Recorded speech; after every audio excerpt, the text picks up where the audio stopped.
Voilà, bienvenue à toutes et à tous à l'Université de Mons pour ce deuxième rendez-vous du cycle Univers. Alors après le Ciné-Sciences Seul sur Mars, on va attaquer un autre sujet qui est vraiment passionnant et pas très connu.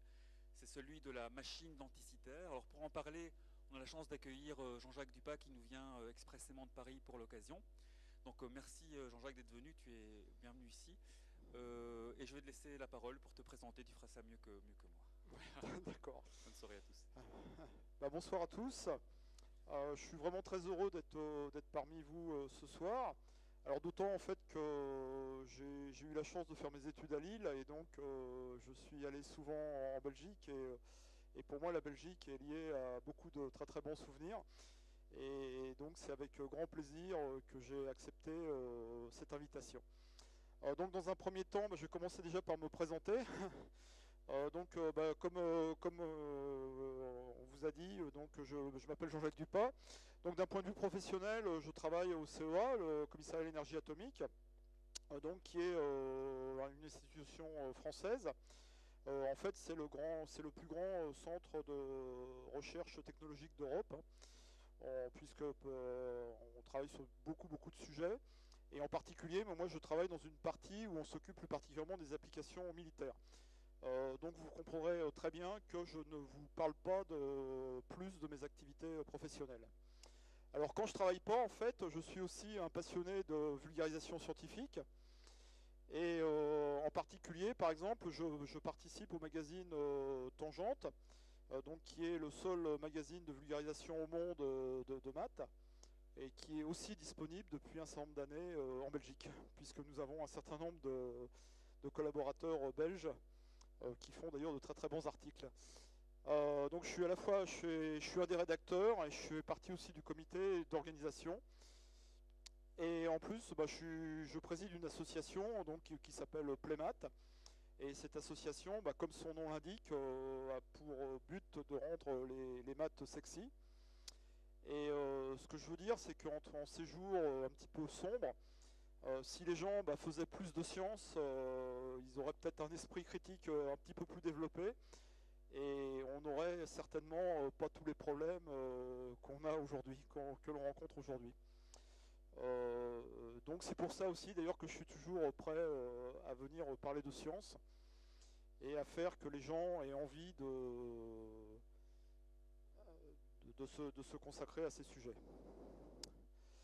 Alors, ayant passé pas mal de temps à me présenter, maintenant on va rentrer dans le vif du sujet, donc, qui est de parler de la machine denticitaire. Donc on va voir que cette machine va nous permettre de faire plusieurs voyages. Elle va nous permettre de faire un voyage dans le temps, puisqu'on va revenir dans l'Antiquité. Elle va nous permettre de faire un voyage dans l'espace, puisque nous allons nous déplacer dans un certain nombre de parties de la Méditerranée. On va parler beaucoup d'astronomie grecque, puisque la machine, c'est une machine grecque. Plus étonnant, on va parler beaucoup d'astronomie babylonienne, puisque on verra que cette machine finalement intégrait pas mal d'aspects de l'astronomie babylonienne. Et ce qu'on verra aussi, ce qui est peut-être pas très connu et plus surprenant, c'est que l'astronomie grecque s'est beaucoup inspirée et connaissait beaucoup de choses de l'astronomie babylonienne. Et enfin, et c'est pas la moindre des choses, on parlera beaucoup de mécanique grecque, qui est un aspect en fait qui est très très peu développé par les historiens des sciences. On connaît beaucoup les Grecs pour leurs philosophes, on connaît beaucoup les Grecs pour leurs mathématiciens, les astronomes, et on les connaît beaucoup moins pour leurs mécaniciens. Et on verra que en fait, ils ont quand même beaucoup travaillé en mécanique, ils ont fait beaucoup de choses, et que les machines qu'ils ont réalisées ne sont pas que des purs fantasmes, comme on peut le lire dans un certain nombre d'ouvrages. Alors, quand on parle de la machine denticitaire ou du mécanisme denticitaire, il y a deux mots, il y a mécanisme et anticitaire. Mécanisme, tout le monde comprend bien de quoi il peut s'agir. Anticitaire est un mot beaucoup plus mystérieux. Et en fait, ce qu'on va voir, c'est que c'est exactement le contraire. C'est-à-dire qu'en fait, anticitaire, c'est pas du tout mystérieux. Anticitaire, c'est un lieu Alors donc, vous voyez sur cette carte, alors comment, dès que j'aurai découvert comment le mécanisme, ah, voilà. Donc vous voyez là, vous reconnaissez donc la botte de l'Italie, la Grèce, l'Asie mineure, et en fait, Anticythère, ça se situe dans cette portion de la Méditerranée, entre la Crète en fait et le Péloponnèse. Alors si on zoome un petit peu, on s'aperçoit qu'il y a l'île, donc là vous voyez la Crète. Alors, ici il faut que j'appuie sur le bon bouton. Donc il y a la Crète, il y a le Péloponnèse qui est ici. Donc l'île de Cythère est relativement connue. Et en fait, entre les deux se trouve une petite île qui est l'île d'Anticythère. Et anti, en fait, en grec, ça veut dire contre, mais ça veut dire aussi en face. Donc l'île d'Anticythère, en fait, c'est simplement l'île qui est en face de l'île de Cythère. Alors pourquoi parle-t-on de cette île d'Anticythère? Tout simplement parce que l'histoire commence, cette histoire que je vais vous raconter ce soir, commence un petit peu de façon dramatique par une terrible tempête qui a eu lieu en 1900. Donc en 1900, des pêcheurs d'éponges, c'est-à-dire que des gens qui plongeaient, on est en 1900, hein, donc en 1900 il n'y a pas de scaphandre autonome, tous les équipements qu'on a aujourd'hui n'existent pas. Et il y a des gens en fait dont le métier était de plonger pour ramasser des éponges au fond de la mer. Et donc un bateau, un de ces bateaux, au printemps 1900, est pris dans une terrible tempête et se réfugie dans le port de l'île d'Anticythère. Et donc les gens attendent que la tempête passe, et évidemment qu'au bout de quelques jours, le vent finit par tomber, la mer finit par devenir calme, et ils se disent que ils sont là, ils vont essayer de plonger à cet endroit-là. Ils n'avaient pas du tout prévu de venir ici, mais bon, le destin les a emmenés là, ils vont essayer de plonger là. Donc ces gens-là plongent, et là ils sont très très étonnés parce que tout de suite, en fait, ce qu'ils voient au fond de la mer, par 40 mètres de fond, ce sont des chevaux, des figures humaines, et en fait ils sont tombés sur une épave qui contient un véritable trésor avec un certain nombre de statues, et ce sont ces statues qui vont un petit peu leur faire peur et qui vont voir.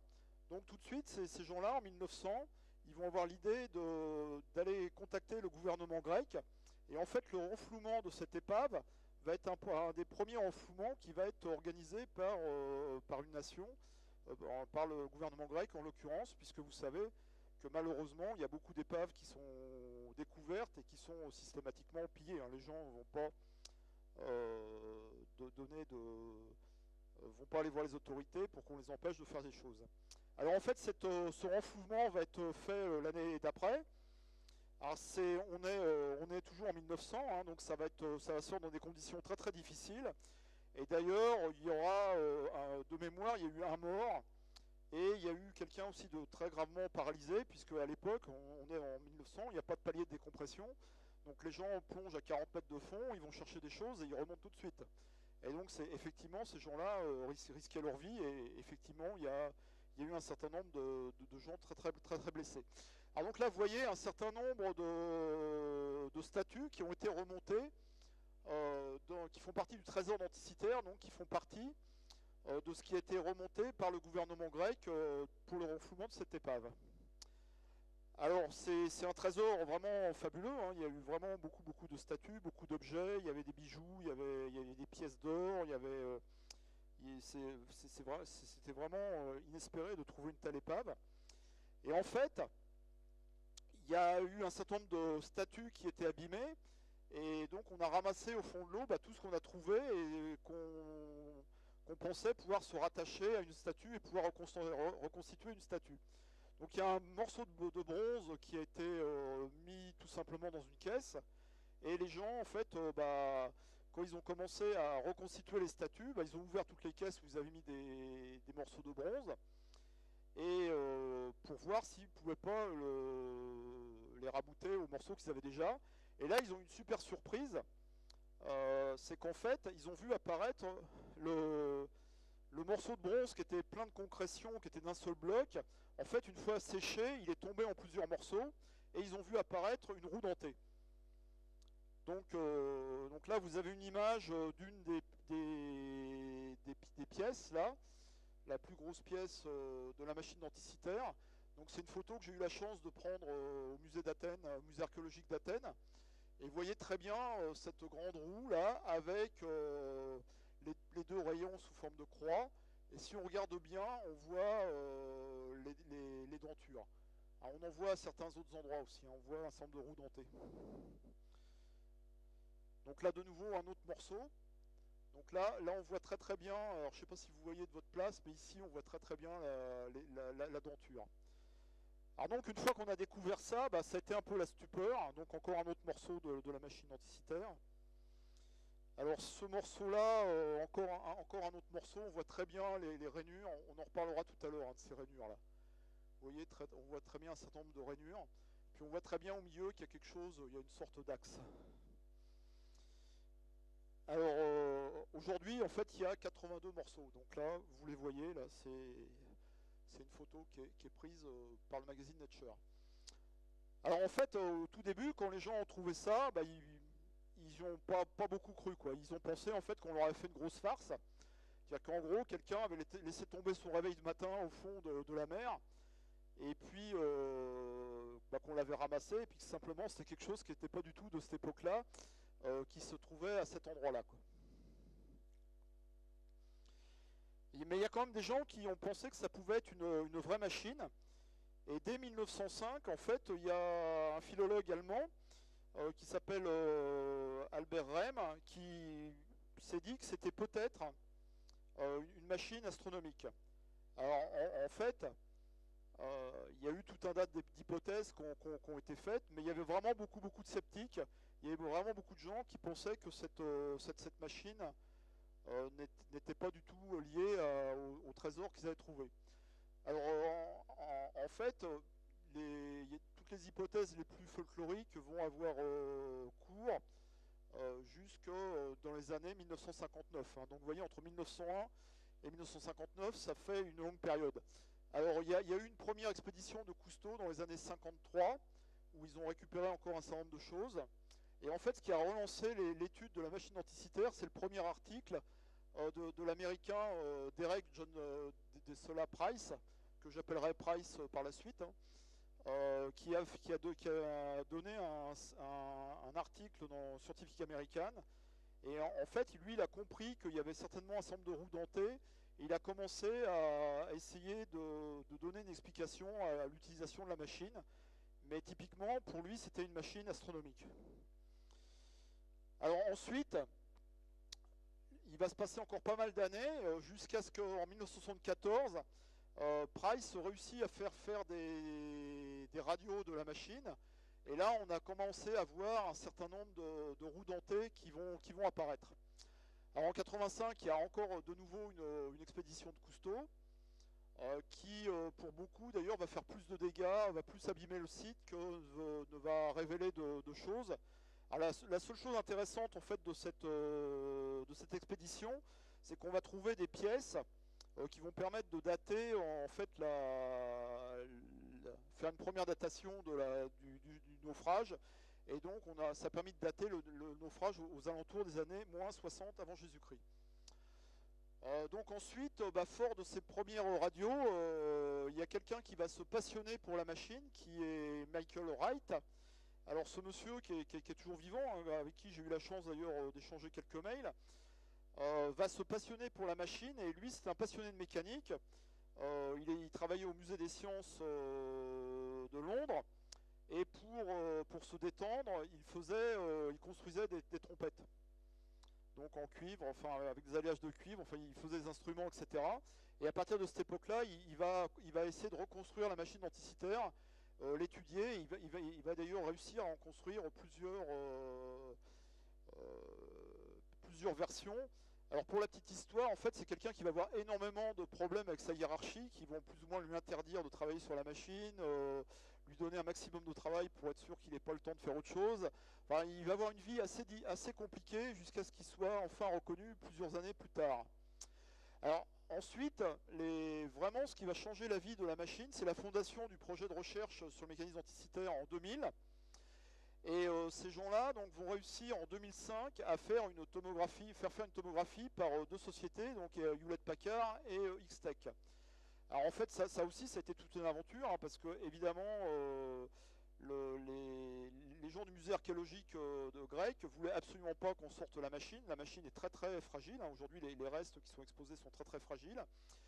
Et donc Hewlett-Packard a réussi à affréter un Boeing qui a emmené du matériel, qui après, enfin, il y a des camions entiers qui sont venus construire une machine de tomographie autour de la machine anticythère. Alors en fait, c'est cette tomographie, alors vous pouvez en voir un certain nombre d'images sur Internet. D'ailleurs, en allant sur le site, la plupart des images sont publiques. Et donc cette tomographie, ils vont faire des tomographies de toutes les pièces sur un certain nombre de couches, etc. Ce qui est très important, c'est que ça va enfin révéler la totalité du mécanisme, c'est-à-dire que là le mécanisme, on va le voir complètement. Et surtout, très très important, alors que sur le mécanisme, on devinait seulement quelques mots qui avaient déjà bien éclairé les chercheurs, aujourd'hui on a réussi à lire sur la machine plus de 3000 caractères. Et en fait, la plupart des choses que je vais vous dire ce soir sont issues de la lecture des interprétations de ces écritures. Et surtout, point important sur lequel je reviendrai plusieurs fois dans la soirée, on a repéré, c'est une écriture grecque, hein, donc la machine est écrite en grec, et c'est une écriture grecque qui date du 1er siècle avant Jésus-Christ, et surtout qui est caractéristique des colonies de l'Ouest. Donc ça permet aussi de dater un petit peu la machine, et ça donne des informations vraiment très très précieuses, puisqu'il y a vraiment beaucoup de caractères, comme on le verra tout au long de la soirée. Alors pour avoir une bonne idée de la machine, vous voyez, en fait c'est la taille, elle est relativement petite, hein, c'est comme une boîte à chaussures. Aujourd'hui, on a vu dedans 30 roues dentées, dont on explique le fonctionnement de 29. Comme je vous disais, il y a au moins 3000, enfin on a déchiffré aux environs de 3000 caractères. On pense qu'au départ, la machine il devait y avoir écrit à peu près 15 000 caractères. Et le fait aussi assez exceptionnel, c'est que ces caractères sont tout petits, hein. Enfin, vous voyez, les lettres font entre 1 mm et 2 et 5 mm, ce qui vraiment est pas grand et a beaucoup surpris les archéologues, puisqu'en fait on ne trouve pas non plus d'instances de caractères aussi petits pour cette époque-là. Évidemment, on a très peu d'objets métalliques, hein, de toute façon de cette époque-là, hein. Alors l'architecture globale de la machine est la suivante, hein. Donc vous voyez, c'était une machine qui devait avoir un cadre en bois, donc une grosse machine, une grosse boîte à chaussures, avec un panneau avant, des cadrans, un gros cadran à l'avant, deux gros cadrans à l'arrière et plusieurs petits cadrans, donc trois petits cadrans. Et certainement, on n'en a que des tout petits morceaux, il devait y avoir une porte avant, une porte arrière, sur laquelle devait se trouver le mode d'emploi de la machine.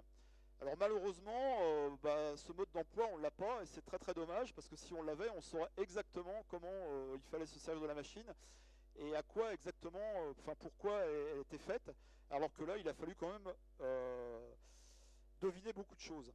Alors là, une vue en coupe là, qui vous montre la reconstruction de la machine actuelle. Donc vous voyez, donc là, il y a la plaque avant, la plaque arrière. Donc là, les cadrans arrière dont on parlera, le cadran à l'avant dont on parlera aussi beaucoup, et au milieu, donc, tous ces engrenages, hein. Donc ça sont tous des roues dentées qui viennent s'engrener les unes sur les autres. Et donc sur ce schéma, là, vous voyez par exemple là, une roue de 60 dents qui engraine avec une roue de 15 dents, hein. Et donc là, vous voyez toute la cinématique de la machine. Autant dire qu'il n'y a aucune machine d'une complexité pareille. Enfin, la première machine à être aussi complexe, c'est une machine du Moyen-Âge qui s'appelle l'Astrarium de Dondy, qui date des années 1300 et quelques, hein. Donc vous voyez, là on est 2 siècles avant Jésus-Christ. Donc en fait, là il y a un trou entre cette machine et puis la machine suivante. Il y a à peu près 15 siècles. Et en plus, ce qu'on pense aujourd'hui, c'est qu'à l'avant, là, ici, là, devant, il y avait certainement un mécanisme qui est perdu aujourd'hui, dont on reparlera un tout petit peu tout à l'heure. Alors, Alors comme je le disais, ce mécanisme, donc, il y avait déjà un cadran, il y avait déjà des aiguilles, hein, donc vous voyez, l'invention des cadrans et des aiguilles ne remonte pas, remonte à assez loin, et donc ça permettait d'obtenir un certain nombre d'informations qu'on va détailler maintenant. Une autre vue éclatée là, du mécanisme là, qui était parue dans Scientific American. Alors la grande surprise en fait du mécanisme anticitaire, c'est de voir des engrenages. Donc je suis obligé de vous donner quelques points sur les engrenages. Donc d'un point de vue purement vocabulaire, un engrenage c'est un ensemble de deux roues, hein. Donc vous voyez là typiquement un engrenage. En général, la grande roue on l'appelle la roue, et s'il y a une plus petite roue on l'appelle le pignon. Le pignon c'est simplement une petite roue. Alors nous, des engrenages, on en a partout, hein. C'est vraiment aujourd'hui le symbole de la mécanique. Alors là, je me suis un petit peu amusé, là j'ai trouvé ça sur internet, c'est assez rigolo. Vous avez l'habitude de voir des engrenages avec des roues circulaires, mais vous voyez, en fait, il n'y a pas du tout de raison, hein, que les roues soient circulaires. Là, vous voyez par exemple une roue avec une seule dent, hein. Là, bon, vous voyez une roue plus ou moins carrée, enfin là, d'autres rues, enfin, on peut vraiment faire des choses, mais ça, c'est des visions modernes, hein, des engrenages, hein. Alors l'idée, en fait, l'idée de l'engrenage, elle est relativement simple. Déjà, dans des textes d'Aristote, enfin d'un pseudo-Aristote, il y a un texte où on décrit des roues de friction. C'est-à-dire on comprend très bien que si on fait frotter une roue sur l'autre, bah, la première peut entraîner la seconde. Alors ce qu'on comprend aussi assez bien, c'est que si on cherche à transmettre un couple relativement fort, eh bien la première roue, bah, au bout d'un moment, elle va patiner et puis pas entraîner la deuxième. Donc la première invention en fait pour aller sur des roues dentées, bah, c'est d'inventer les roues de friction. Et la deuxième, c'est l'idée de mettre un obstacle pour pouvoir transmettre justement un petit peu plus de mouvement. Donc c'est assez facile, hein, on peut le voir avec les mains. Donc si je fais tourner cette main-là, bah, un doigt va entraîner l'autre, qui va entraîner le suivant, etc. Donc en fait, les roues dentées qu'on va voir dans la machine densitaire, en fait, sont des engrenages qui simulent des rapports dentiers et donc des divisions. Alors là où il faut pas faire, il faut être très très clair, il ne faut pas faire d'erreur en comparant ces roues dentées à nos roues dentées à nous, à nos engrenages à nous, hein. Nos engrenages à nous contemporains sont des dispositifs de puissance à très haut rendement qui peuvent être d'une complexité et d'un calcul assez effrayant. Ça n'a rien à voir avec les roues dentées de la machine denticitaire. Les roues dentées de la machine denticitaire simulent simplement des rapports dentiers, sont incapables de transmettre de la puissance. Et d'ailleurs, on devait très très mal marcher. Ça, on le sait parce que sur la machine denticitaire, il y a des dents qui sont cassées et on a fait des réparations. Et si on reconstruit à l'identique la machine denticitaire, on s'aperçoit que ça marche très très mal, hein. C'est plus, ça relève plus du principe en fait que du vrai mécanisme tel qu'on pourrait le penser dans un mécanisme d'aujourd'hui. Alors, deux mots sur ce qu'on pensait, sur ce qu'on pense de l'invention des engrenages dans l'Antiquité. Donc, ce que je vous disais, c'est qu'il y a un texte d'Aristote qui parle de roues de friction, où on peut y voir des roues dentées, mais c'est quand même un peu tiré par les cheveux. Le premier texte, en fait, où on voit réellement des roues dentées, c'est un texte d'Héron d'Alexandrie. Alors ce qu'il faut voir quand même, c'est que l'école de mécanique grecque, enfin d'Alexandrie, commence avec un nommé Stésibios. Alors j'en reparlerai tout à l'heure, et qui était un contemporain en fait d'Archimède, et j'en reparlerai encore tout à l'heure. Ce qui faisait que pendant longtemps, en fait, on pensait que les engrenages dataient du 1er siècle après Jésus-Christ, à l'époque d'Héron d'Alexandrie. Mais en fait, c'est plus compliqué que ça, parce que Héron d'Alexandrie lui-même, on n'arrive pas bien à le situer dans le temps. C'est-à-dire qu'il y a des gens qui pensent qu'ils vivaient au 1er siècle avant Jésus-Christ. Enfin, aujourd'hui, on est à peu près d'accord pour le 1er siècle après Jésus-Christ, pardon. Mais bon, il y a des gens qui pensaient que c'est le 1er siècle avant, ou le 2e siècle après, ou le 3e siècle après. Enfin, c'est une histoire qui est assez compliquée. Alors, je n'ai pas résisté au plaisir aussi de vous faire voir cette petite page tirée de l'Aïr, qui justifie un petit peu mes dires. C'est-à-dire qu'en fait, ce que vous dit l'Aïr dans ce texte en vieux français, c'est que c'est bien beau de faire des engrenages, mais si on n'étudie pas la forme des dents et des dentures, eh bien en général, les mécanismes que vous allez faire ne vont pas servir à grand chose puisqu'ils risquent de pas du tout marcher. Et c'est un peu ce qui s'est passé, c'est-à-dire qu'en fait, quand on voit par exemple des mécanismes dessinés par Léonard de Vinci ou des choses comme ça, si on ne sait pas faire des dentures, si on ne sait pas tailler des dentures avec des formes appropriées, eh bien ces mécanismes vont pas du tout marcher. Et donc ça corrobore ce que je vous dis, c'est-à-dire que la machine denticitaire, c'est plus une machine de principe qu'une machine telle que nous on les conçoit aujourd'hui. Elle devait marcher. De toute façon, il y avait des points durs. Il fallait certainement forcer un peu pour que ça passe. Enfin, malgré toute l'intelligence qui a été mise dans cette construction, elle marchait quand même certainement relativement mal. Alors, ce que je disais, ce qui est très très important, c'est que donc, ces engrenages vont simuler des rapports de nombres entiers. Et en fait, tout de suite, les chercheurs, quand ils ont regardé ça, ils ont compris que ça faisait référence à l'astronomie babylonienne. Alors, les Babyloniens ont très très tôt étudié l'astronomie, donc c'est même la première civilisation, enfin à ce qu'on en connaît, hein, parce qu'il y en a peut-être qu'on ne connaît pas. Ils avaient une culture qui était basée sur l'astrologie, et donc pour eux, il y avait des signes dans le ciel, comme les éclipses, etc., qui étaient des mauvais présages ou des bons présages, et donc les dirigeants devaient absolument savoir quand est-ce qu'allait arriver une éclipse. Alors ce que je raconte toujours comme anecdote, c'est évidemment un raccourci, il ne faut pas le prendre au premier degré.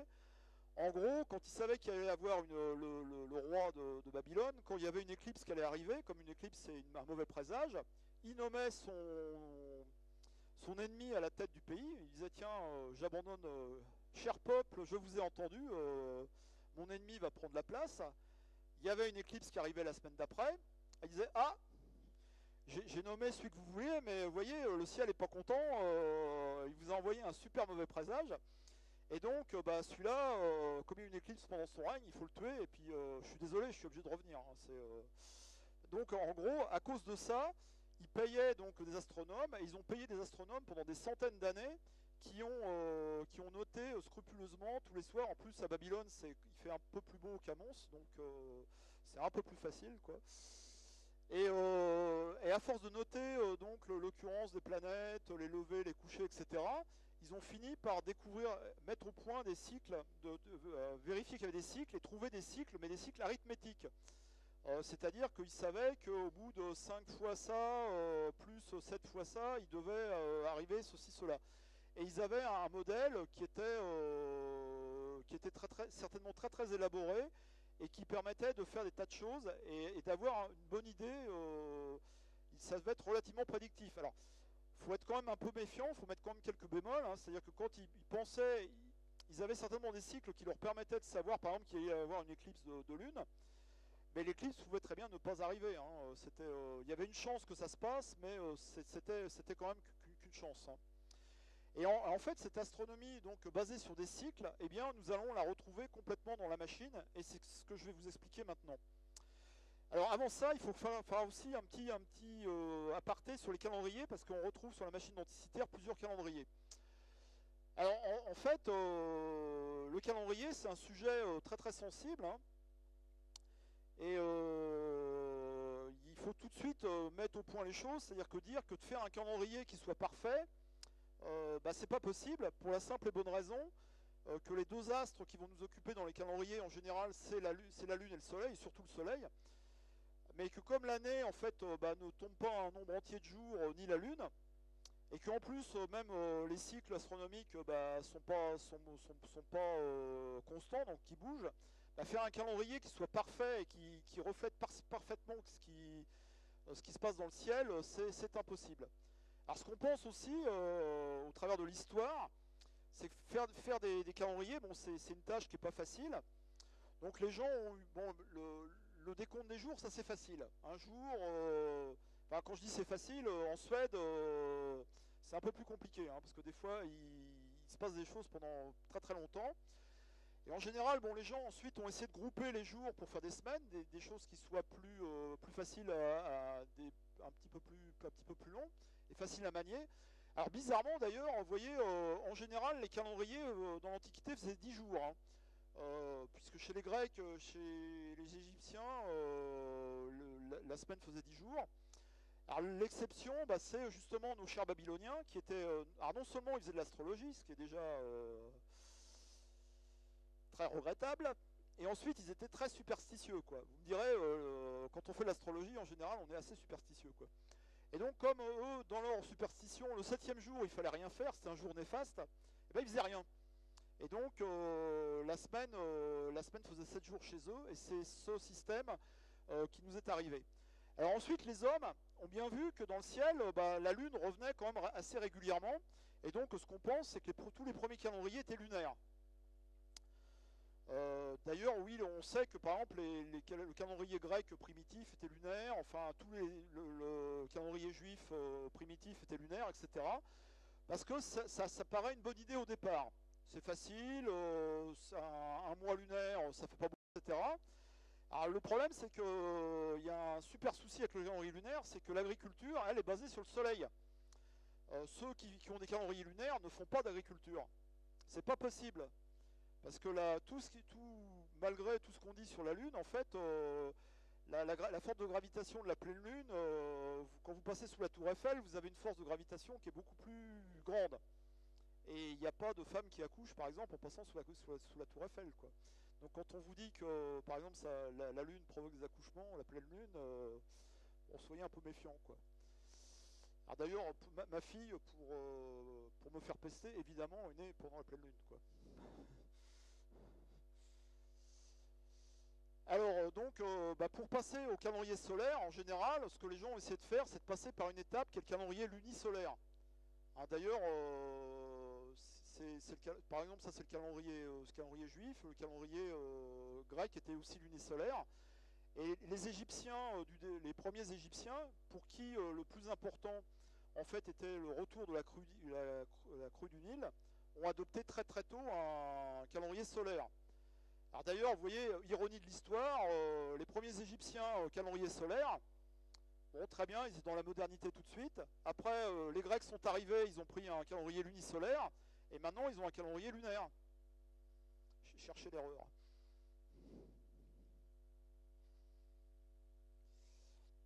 Alors justement, le calendrier égyptien, donc c'est un calendrier qui est purement solaire, et donc ils ont certainement commencé avec un calendrier à 360 jours, parce que nos amis babyloniens, eux avaient un système de numération non pas par 10, mais par 60.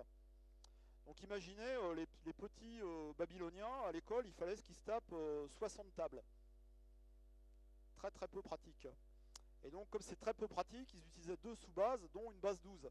Alors en fait la base 12, par contre, c'est pas du tout inintéressant, hein, et on pense que si les gens utilisent la base 12, c'est tout simplement parce que dans une main, on a 12 phalanges là. Hein. Et donc si vous comptez avec les autres, vous pouvez compter par 12, c'est très pratique, puis 12 a plus de diviseurs que 10. Donc 360, ça vient des Babyloniens, et comme ils se sont aperçus que ça marchait pas bien, ils ont rajouté des jours, et ils ont obtenu un calendrier à 365 jours. Et 365 jours, en fait, bah, vous savez qu'il manque à peu près un quart de jours, donc tous les 4 ans, il faut faire quelque chose, enfin, à peu près tous les 4 ans, il faut faire quelque chose. Mais en fait, ce qu'on regarde quand même, c'est que si on fait de l'agriculture, sur une vie humaine, on va se décaler d'une dizaine de jours, d'une vie humaine de 40 ans, c'est à peu près, on peut jouer le jeu quand même, c'est utilisable. Alors en fait, ce calendrier, on le retrouve sur la machine d'Anticythère. Donc là, vous voyez, ça c'est une photo, c'est une tomographie. Donc on voit très bien les divisions qui sont là-haut, là. Et là-haut, donc vous avez ce calendrier égyptien avec donc les gradations qui correspondent au mois. Et surtout, on a vu le mot de Pachon, là, qui a permis vraiment de dater. Vous voyez, les lettres, on les voit très bien, là, ici. On voit très bien du texte écrit en grec. Hein. Et donc ça, c'est un autre cadran qu'on verra tout à l'heure. Alors comme je vous disais, le problème du calendrier égyptien, c'est que bah, en gros, tous les 4 ans, il faut le décaler d'un cran. Alors ça, bah, c'était faisable sur la machine. Donc là, vous voyez, c'est une autre tomographie qui est prise plus à l'arrière. Et on voit très bien des trous, donc il y a 365 trous. Et en fait, la couronne graduée, elle avait des picots. Et donc, tous les 4 ans, on devait tourner la couronne d'un cran pour se remettre à la bonne, en phase avec, avec la longitude écliptique du Soleil qu'on a vu en dessous là. Alors ça, vous allez me dire, ouais, c'est bien beau, mais comment on sait qu'on doit tourner, comment on sait à quel moment on doit décaler notre calendrier d'un cran. Alors bah ça, c'était prévu aussi sur la machine en fait. Alors donc, vous voyez là, ce que je suis en train de vous montrer, c'est ce qui se passe là-haut. Donc là, il y a la plaque avant, là il y a une aiguille là, qui devait pointer certainement le jour. Et sur le côté, il y avait certainement, alors ça la manivelle on ne l'a pas, il y avait certainement une manivelle et donc on tournait la manivelle pour amener la date devant la date souhaitée. Et il y a tout le train d'engrenage.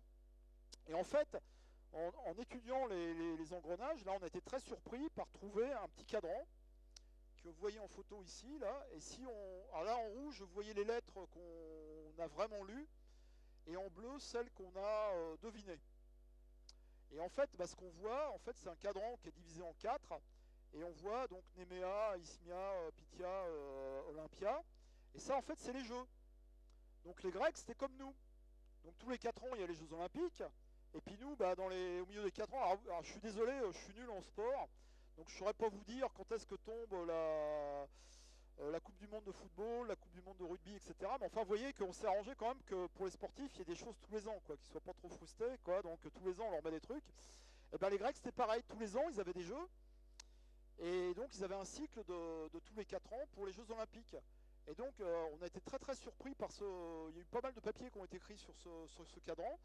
Parce qu'en fait, non seulement ça donne un rôle social à la machine anticitaire, hein, c'est plus seulement une machine astronomique, mais en plus, là, bah, on avait le renseignement, puisque quand on revenait sur les Jeux Olympiques, bah, il était temps de tourner notre calendrier égyptien d'un cran. Alors ce calendrier égyptien, il était très très utile pour les astronomes, parce qu'un calendrier qui est basé en fait sur le Soleil est beaucoup plus facile à utiliser que les autres. Hein. Alors donc vous voyez, bah, comment on obtient ce cycle-là, bah, on l'obtient par tout ce jeu d'engrenage là, qui est là, tous ces trains d'engrenage. Et puis si on calcule, bah, par rapport à l'entrée, bah, on obtient pour un tour ici sur le cadran à l'avant, on obtient un quart de tour ici sur le cadran à l'arrière. Donc vous voyez déjà un mécanisme quand même très très compliqué, quoi. Alors ensuite, sur la machine anticitaire, en face arrière, il y a un autre cadran qui lui donne le calendrier lunisolaire des Grecs. Alors ce calendrier, en fait, lui, il est basé donc sur la Lune et le Soleil, et en fait sur le fameux cycle de Méton. Alors le cycle de Méton, Méton c'est un astronome grec qui vivait au 5e siècle avant Jésus-Christ. Alors on lui attribue l'invention de ce cycle, mais ce cycle était certainement connu aussi donc des Babyloniens. Alors Méton, lui, il a remarqué que 19 ans, ça faisait 6940 jours, et que 235 lunaisons, ça fait aussi 6940 jours. Donc, si on veut un calendrier qui soit à la fois lunaire et solaire, eh bien, il suffit d'implémenter ce cycle-là, et en fait, tous les 19 ans, on va retomber sur ses pattes. Au niveau, la Lune va être recalée de la même façon par rapport au Soleil. Donc, ce cycle-là, bah, il est effectivement utilisé sur la machine anticitaire. Et donc, il y a un cadran qui montre les 235 lunaisons. Alors, vous vous rendez bien compte que si, sur un cadran, je divise mon cadran en 235, bah, les cases vont être toutes petites, quoi. Et donc bah, les Grecs ont divisé ce cadran en 5 rangs, comme ça, bah, ça fait les cases sont beaucoup plus grandes, quoi. Alors, ça donc c'est obtenu par ce jeu d'engrenage là aussi. Hein. Donc j'ai refait les calculs, ça marche.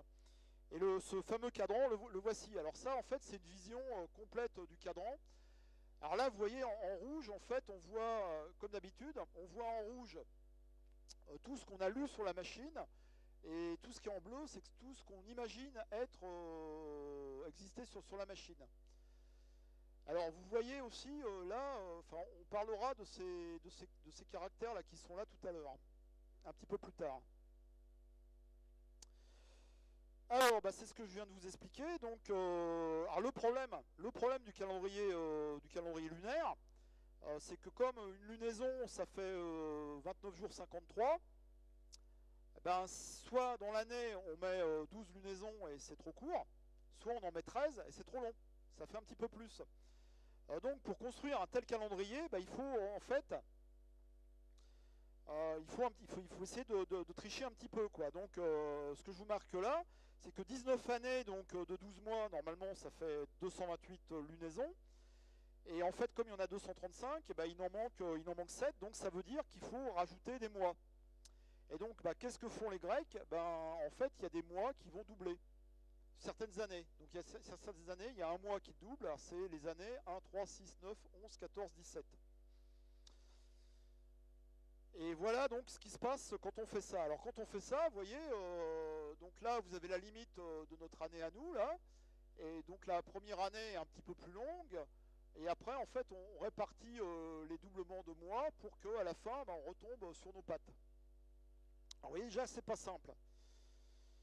Et donc ça, c'est donc les mois grecs. Alors ces mois qu'on a lus donc, sur la machine d'Anticythère sont très très importants parce qu'effectivement, c'est eux qui permettent de dire aussi que c'est du grec des colonies de l'Ouest. Donc là, vous voyez le mot, ce mois-là, c'est le mois qu'on redouble en général. Mais si on fait ça, en fait, ça ne suffit pas encore. Parce que si on fait ça, on veut obtenir un certain nombre de jours. Et si on faisait ça brutalement, en fait, on aurait créé 110 jours de plus. Et donc, il faut enlever 110 jours. Et donc, si on fait une division du nombre de jours par le nombre de jours qu'il faut enlever, on obtient qu'il faut à peu près enlever 64 jours. Et donc ça, c'est un tableau donc, c'est un tableau donc, qui vous dit, suivant les mois, les jours qu'il faut supprimer. Et en fait, ça, c'est ce qu'on a lu en fait, sur la machine d'Anticythère. Il y a certains mois qu'on a lu, et c'est ce qui est réellement fait. Alors donc, vous voyez, c'est quand même un calendrier qui est excessivement compliqué, quoi. Et donc là, si on revient au schéma du calendrier métonique, là, ici, en fait, c'est le numéro du jour qu'il faut supprimer dans le mois, qui est là, qui est factorisé pour tout le rang. Donc là, vous avez une aiguille, en fait, qui, au fur et à mesure, va parcourir cette spirale et indiquer le mois où vous êtes, et donc quel mois vous êtes et quel jour vous devez supprimer. Alors, imaginez bien, c'est un calendrier qui est quand même super compliqué, hein, qui est ingérable, parce que imaginez, vous rencontrez une charmante personne dans la rue, vous lui dites « Ah, je te donne rendez-vous le 2 du mois machin, là. » Puis vous arrivez chez vous, vous regardez dans votre calendrier, mince, c'est le jour qu'on supprime. C'est ballot. Et ainsi de suite, quoi. C'était compliqué, quoi. Puis vous lui donnez rendez-vous le mois suivant, et vous n'avez pas repéré que c'est le mois qu'on double. Donc le mois suivant, en fait, ça va devenir dans 2 mois, mais vous êtes pressé de la revoir. Vous n'allez pas attendre encore un mois, quoi. Donc un calendrier quand même très très difficile. Alors, ce qu'il faut dire aussi, c'est que ce calendrier, vous voyez, on a l'impression qu'en fait, ce qu'on a retrouvé, donc ce qui est en rouge, et ce qui est en rouge ici, là, est très très parcellaire, hein, qu'on a l'impression qu'il n'y en a presque pas. C'est quand même le calendrier le plus complet qu'on connaisse de cette époque-là. Hein. Donc là, vous voyez, là, je vous ai remis le calendrier tout entier, là, donc aussi quelque chose de très compliqué. Et en fait, ça ne suffit toujours pas. Ça ne suffit toujours pas parce qu'il y a un autre astronome grec qui s'appelle Calyphe de Cyzique, qui lui a refait les calculs et qui s'est aperçu qu'en fait, tous les 76 ans, on a un jour de trop. Donc pour recaler le calendrier, tous les 76 ans, il faut encore enlever un jour. Et ça, en fait, ce cadran-là, on l'a aussi trouvé sur la machine d'Anticythère. Alors là, on n'a pas tout à fait trouvé le cadran. En fait, le cadran, là, n'existe pas. Mais on a trouvé le train d'engrenage et on a refait le calcul. Et on a vu qu'effectivement, il donnait bien ce rapport 1,76 et qui donnait donc le jour à supprimer Bon, à ma connaissance, ils n'ont jamais utilisé un calendrier aussi compliqué. Hein. C'était vraiment un calendrier théorique. Alors un autre sujet, un autre cadran en fait qui a fait couler énormément d'encre sur la machine anticitaire, donc c'est le cadran du Saros. Alors, on est toujours dans les cycles là. Hein. Donc le Saros, c'est le nom qui a été donné en fait par erreur par l'astronome Halley pour un cycle qui était connu des Babyloniens. En fait, il ne faudrait pas l'appeler comme ça, mais comme tout le monde l'appelle comme ça, on va l'appeler comme ça quand même. Alors ce cycle, c'est un cycle de 18 ans et 11 jours, de 223 lunaisons. Alors pour faire simple, en fait, vous savez que pour qu'il y ait une éclipse, il faut qu'il y ait un certain nombre de conditions qui soient réunies. Or, on s'aperçoit qu'au bout d'un Saros, donc au bout de 223 lunaisons, la Lune et le Soleil vont se retrouver dans la même configuration. Donc, ce qui veut dire que si pendant un cycle donc, de 18 ans, 11 jours, vous notez toutes les éclipses, donc vous regardez tous les soirs dans le ciel et vous notez à chaque fois qu'il y a une éclipse, sur le Saros suivant, les éclipses vont retomber à peu près aux mêmes endroits, à quelque chose près. Et donc, ce qui veut dire que si vous voulez prédire des éclipses, eh bien, une des solutions, c'est d'utiliser ce cycle du Saros. Alors là aussi, je remets un bémol, au sens où c'est pas parce qu'il y a quelque chose qui s'est passé le Saros précédent, il peut y avoir un léger décalage qui fait que le Saros suivant, finalement, il n'y a pas d'éclipse du tout, quoi. Mais s'il doit se passer quelque chose, ça va se passer pendant le cycle qui est là. Et en fait, ce système-là aussi demande de regarder plusieurs Saros de suite pour être sûr de ne pas rater des événements. Et ça, typiquement, c'est ce qu'ont fait les Babyloniens. C'est-à-dire qu'ils ont regardé, c'est vraiment un travail colossal. Pendant des générations et des générations, des centaines et des centaines d'années, ils ont tout noté et ils en ont déduit ces cycles-là. Et ça, ce cycle-là, il est implémenté aussi sur la machine anticitaire. Alors donc, ça c'est juste pour dire deux mots sur les éclipses. Alors en fait, vous savez que vu de la Terre, on voit le Soleil qui se déplace dans un plan, hein, qu'on appelle donc le plan de l'écliptique, et qu'en fait la Lune, elle, parcourt une ellipse, qui est inclinée par rapport à ce plan-là, et donc, pour qu'il y ait une éclipse, il faut que la Lune se trouve dans le plan de l'écliptique, qui s'appelle d'ailleurs écliptique à cause de ça. D'ailleurs, ça c'est bien dommage, parce que si la Lune se mouvait dans le plan de l'écliptique, on aurait une éclipse de Lune et une éclipse de Soleil toutes les lunaisons, ce qui serait quand même vachement plus sympa, quoi. Enfin, ça c'est mon point de vue. Alors donc ça, oui, c'est des définitions sur les révolutions donc, qui sont indiquées, quoi. Et alors ce cadran du Saros, il est là. Donc là, vous voyez, là déjà, il y a beaucoup moins d'événements. Et tout ce qui est en rouge, c'est ce qu'on a réussi à lire, et tout ce qui est en bleu, toujours, c'est l'hypothèse qu'on fait. Donc en fait, là, au fur et à mesure des lunaisons, vous avancez sur ces cases, et quand il se passe quelque chose, c'est indiqué là-dedans. Et donc là, si on regarde bien, en fait, il y a des H. Alors H, c'est comme c'est Eta comme Hélios, donc c'est une éclipse de soleil. Et si on regarde bien, il doit y avoir aussi des sigma, et des sigma, c'est séléné, c'est-à-dire ces éclipses de lune. Et il y a des caractères en plus. Alors en fait, ça, c'est ce dont on s'est aperçu tout récemment, c'est qu'effectivement, on ne comprenait pas, il y avait des caractères en plus là dans les cases, et on ne comprenait pas à quoi servaient ces caractères. Et en fait, en regardant les tomographies, on s'est aperçu que là, sur le côté, là, il y avait tout un texte. Et qu'en tête de ce texte, il y avait toujours une sorte d'index. Et en fait, l'index, c'était la lettre qui était là. Et donc, en fait, quand on regardait ici s'il allait se passer quelque chose, on avait un index, il nous renvoyait ici, et là, il y avait une petite description de l'éclipse. Alors là-dessus, c'est un travail très très récent qui a été fait, il y a 2 papiers qui sont sortis cette année sur le sujet, où les gens en fait ont repris le canon des éclipses, c'est-à-dire la façon dont les éclipses se succèdent. Ils ont étudié tout ça et ils ont vu comment ça pouvait se rattacher à ce cadran-là. Et effectivement, quand on étudie toutes les éclipses qui arrivent pendant un Saros, on va s'apercevoir que si une éclipse s'est passée à tel moment le matin dans l'hémisphère nord, etc., il y a des chances qu'il se passe d'une certaine façon le coup d'après. Donc il y a des règles là-dessus qu'on peut trouver.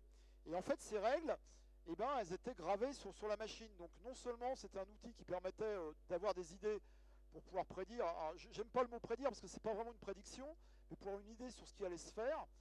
Mais c'était beaucoup plus subtil que ça, puisque grâce au texte qui était sur le côté, on pouvait vraiment avoir une idée de ce qui se passait. Et tout ça, en fait, les Babyloniens le savaient. On a des tablettes qui nous permettent d'être renseignés sur le sujet. Alors, vous voyez, ces cadrans, ils sont là aujourd'hui. Hein. Donc là, je vous les refais voir, là. Donc ça, c'est le reste de la machine qui correspond. Donc je vous ai fait voir ces fameuses rainures là, au tout début, là.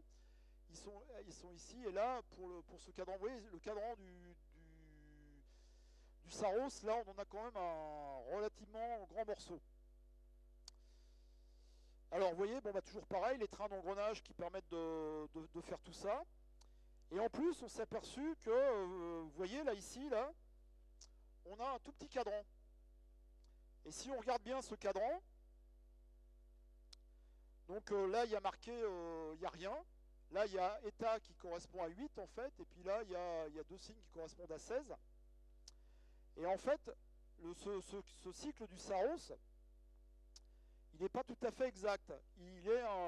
Quand on fait les calculs, on obtient ces virgule 3. Ce qui veut dire en fait que le Saros suivant, il se passe exactement la même chose, mais la Terre décalée de 120 degrés. C'est-à-dire en fait décalée de 8 heures. Et le coup d'après, c'est décalé de 16 heures. Et puis le coup d'après, on revient. Alors là, au bout de 3 Saros, on retombe vraiment assez précisément sur les mêmes événements que le Saros d'avant. Et bah donc ça, c'était indiqué par ce cadran-là. Là. Et quand on a là, on a les trains d'engrenage, donc on peut refaire les calculs. Et on voit effectivement que ça marche très bien. Donc vous voyez, on a déjà dépioté une grosse partie de la mécanique de la machine anticitaire. Et en fait, tous ces cycles peuvent très bien s'expliquer par l'astronomie babylonienne, donc basée sur des cycles arithmétiques. Or, vous savez très bien que le modèle grec, c'est un modèle géométrique. Qui est donc basé sur les arguments géométriques de déplacement. Et bien, dans la machine anticitaire, il y a aussi des choses qui viennent de la mécanique, enfin du modèle géométrique grec. Alors, on va revenir un petit peu en arrière. Alors déjà, on va revenir sur le Soleil. Alors le Soleil, donc vu de la Terre, on voit le Soleil qui se déplace tout au long de l'année sur un grand cercle qu'on appelle l'écliptique, hein, dont j'ai parlé tout à l'heure. Et en fait, le premier problème, c'est que le Soleil, il ne parcourt pas un cercle. En tout cas, si on fait les mesures, on s'aperçoit qu'il y a des moments dans l'année où le Soleil semble accélérer et il y a des moments dans l'année où le Soleil semble ralentir. C'est parce que, tout simplement, si on reprend un modèle héliocentrique cette fois-ci, donc le modèle où le Soleil est au centre, la Terre ne parcourt pas un cercle en fait, mais elle parcourt une ellipse. Et donc là, ça c'est la loi des airs qui a été trouvée par Kepler bien des siècles plus tard. Comme les airs parcourus sont les mêmes, on voit bien qu'il y a des moments où en fait la Terre va aller plus vite et il y a des moments où elle va aller moins vite. Et ça, même les Babyloniens l'avaient déjà repéré. Alors aujourd'hui, si on fait les calculs de façon moderne, on s'aperçoit que donc le parcours du Soleil sur l'écliptique, c'est pas en gros 1 degré tous les jours, mais par rapport à ce mouvement moyen, il peut y avoir jusqu'à 2 degrés d'écart. Alors 2 degrés, c'est énorme parce qu'en fait, ça fait 2 jours. Hein. C'est comme si on s'était planté de 2 jours. Alors les Babyloniens, eux, ils avaient trouvé une solution. Donc cette solution, ils avaient plusieurs modèles en fait. Donc il y a le modèle des saisons, par exemple, où en fait chaque saison, ils avaient une vitesse de soleil. Ils ont aussi un autre modèle où il y a le système A, il y a un moment de l'année, le soleil va à une certaine vitesse, puis à un autre moment, il va à une autre vitesse. Et en fait, les modèles grecs, il y a plusieurs modèles grecs. Alors, il y a celui par exemple des déférents de Ptolémée. Alors Ptolémée, c'est bien après la machine denticitaire. Ptolémée, c'est le 2e siècle après Jésus-Christ. Alors le modèle de Ptolémée, en fait, j'en parle parce qu'il est relativement simple à mettre en œuvre.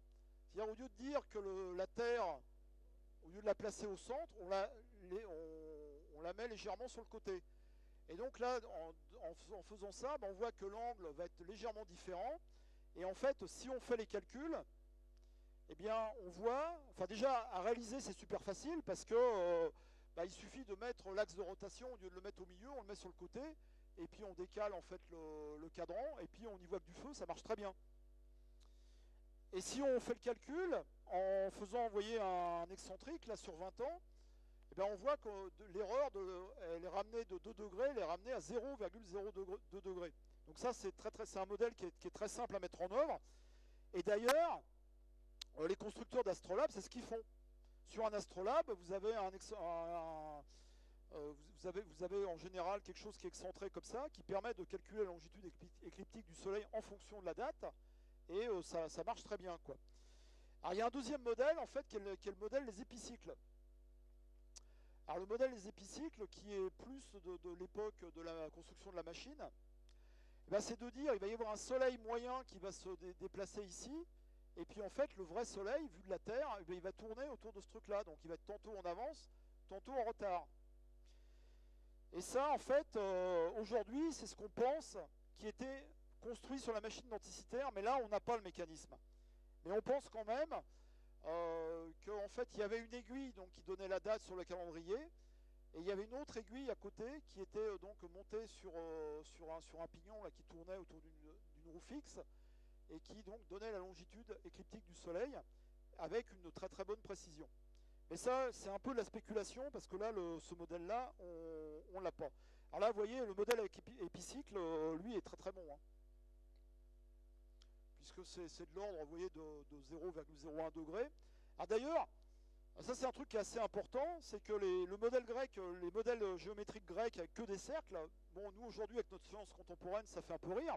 On dit, ouais, les Grecs sont gentils, mais faire que des cercles, c'était rigolo.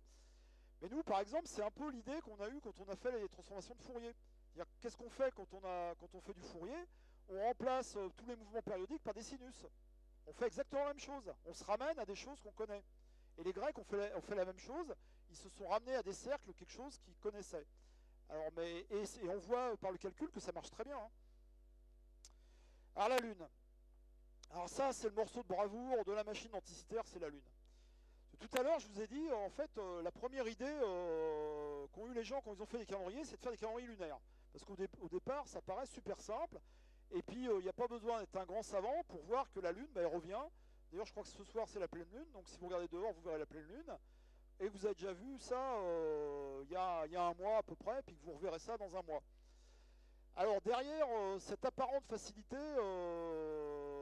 c'est une fausse bonne idée, parce qu'en fait, le mouvement de la Lune, il est très très complexe. Il est très très difficile à décrire, et on le connaît bien, en fait, que depuis le 19e siècle. Donc, en fait, ce qu'il faut savoir, c'est que la révolution qu'on appelle la révolution synodique, c'est-à-dire la lunaison, qui est en fait de 29 jours, 12 heures, ça c'est de la moyenne. En moyenne, si vous mesurez donc les lunaisons sur 1000 ans, vous verrez que c'est 29 jours, 12 heures, 44 minutes. Mais d'une lunaison à l'autre, il peut y avoir des variations qui sont de l'ordre de 6 heures. Et c'est pas parce qu'il y en a une longue que le coup d'après, ça sera une courte. Ça peut être deux longues de suite. Enfin, la règle est super compliquée. Ce qui fait que si vous faites un calendrier qui est lunaire, alors déjà, vous voyez, c'est 29 jours, 12 heures.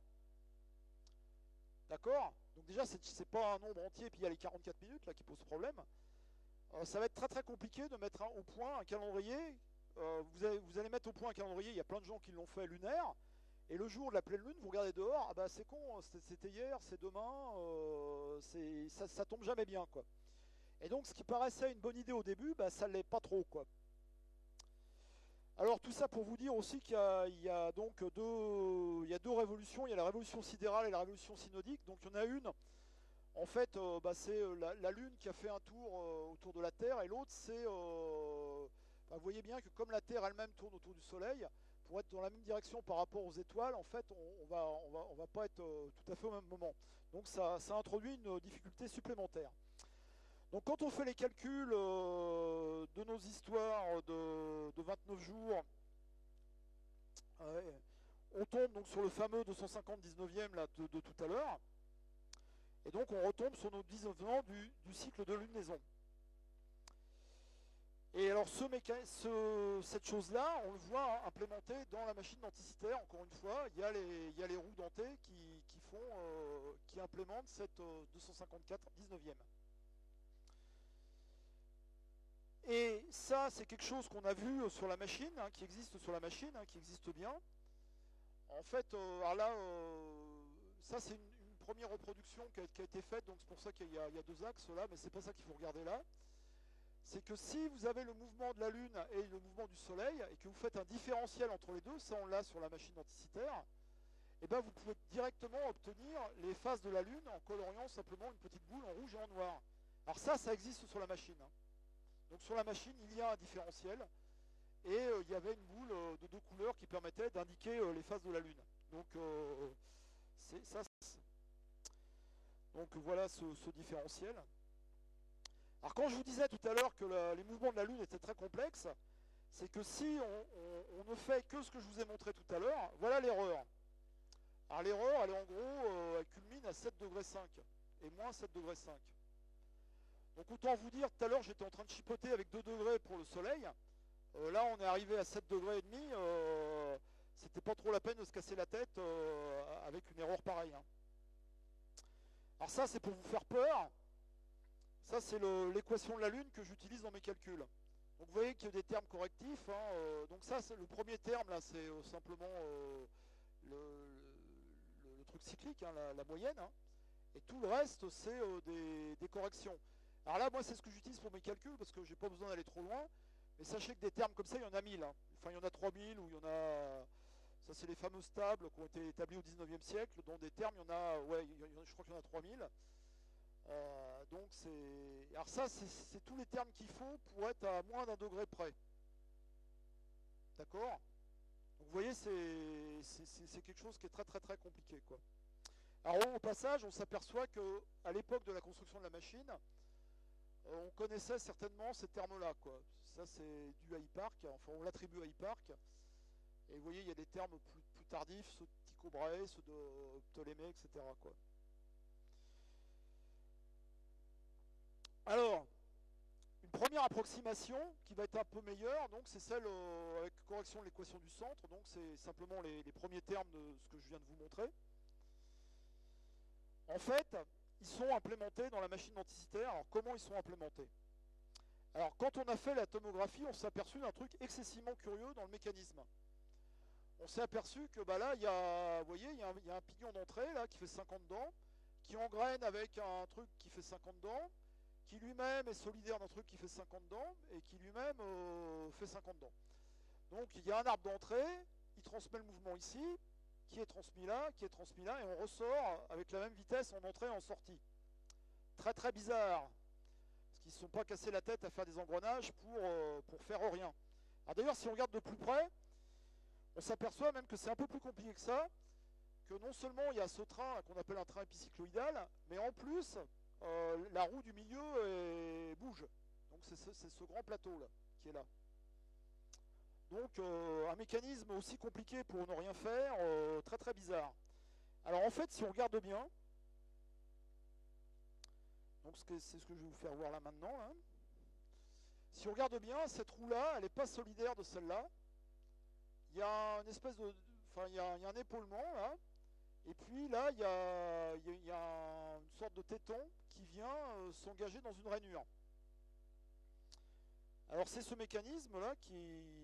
Donc vous voyez, donc là j'ai... c'est ce que je vais vous faire voir là. Donc là vous avez une roue.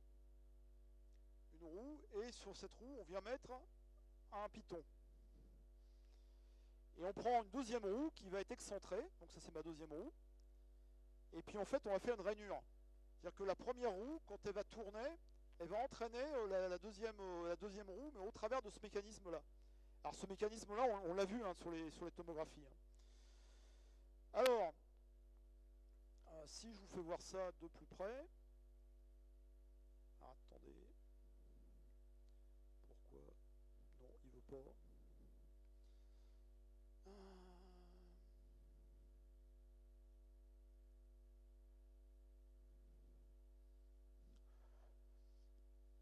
Une petite démonstration de comment marche ce mécanisme-là.